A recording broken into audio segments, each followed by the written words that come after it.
ઠળિયા ગામે વિશ્વાનંદ માતાજીના વ્યાસાસને કથાનો લાભ મળી રહ્યો છે। ઠળિયા ગામે શ્રી બજરંગદાસ બાપા આશ્રમમાં ભાવ ભક્તિ સાથે શ્રી વિશ્વાનંદ માતાજીના વ્યાસાસને શ્રી રામચરિત માનસ જ્ઞાન યજ્ઞનો લાભ ભાવિક શ્રોતાઓને મળી રહ્યો છે।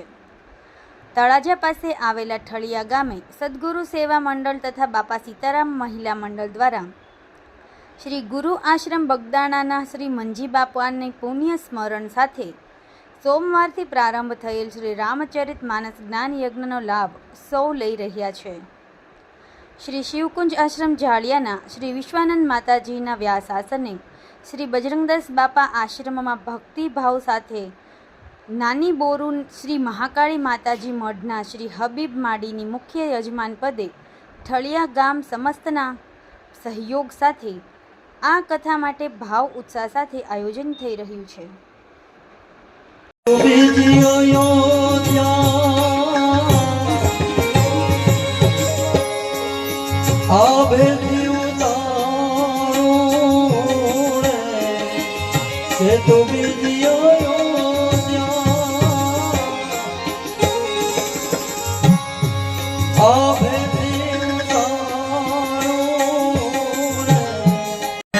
બીજો બધો મા બાપને ભૂલશો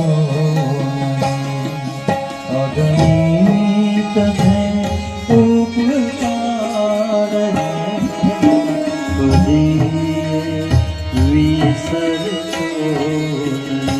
વિશ્રાંતિ મળી બધી તૈયારીમાંથી। એટલે દશરથ મહારાજને એમ થઈ ગયું કે લાવ હું કૈકેયીને પહેલા સમાચાર આપું, કેમ કે રામ એને અતિ પ્યારો છે। સીધા જ કૈકેયી ભવનમાં આવ્યા છે। દશરથ મહારાજ બેશુદ્ધ થઈ ગયા, ધરતી ઉપર ઢળી ગયા। આ બાજુ સવાર પડ્યું, બધા અવધવાસીઓ દશરથ મહારાજના દ્વાર ઉપર આવીને ઉભા રહ્યા।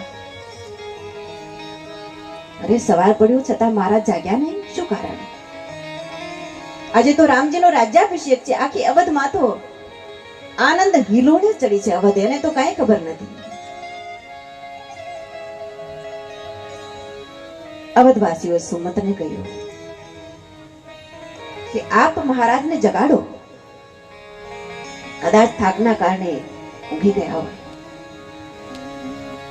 સુમંતજી જાય છે, કૈકેયી ભવનમાં પ્રવેશ કર્યો।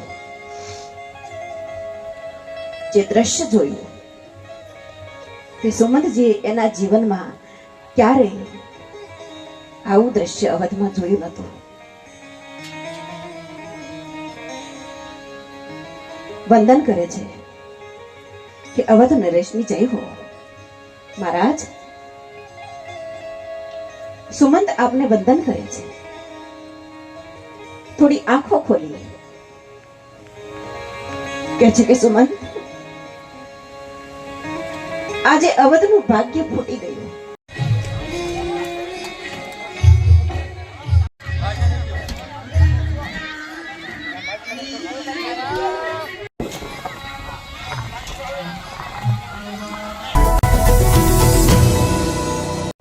સમાજ માટે, સત્ય માટે, સત્યપૂર્ણ સમાચાર પ્રસારણ આપના મોબાઈલ પર તરત જ લાઈક કરો, શેર કરો અને સબસ્ક્રાઈબ પણ કરો। અને હા, ઘંટડી વગાડવાનું ન ભૂલશો। આભાર।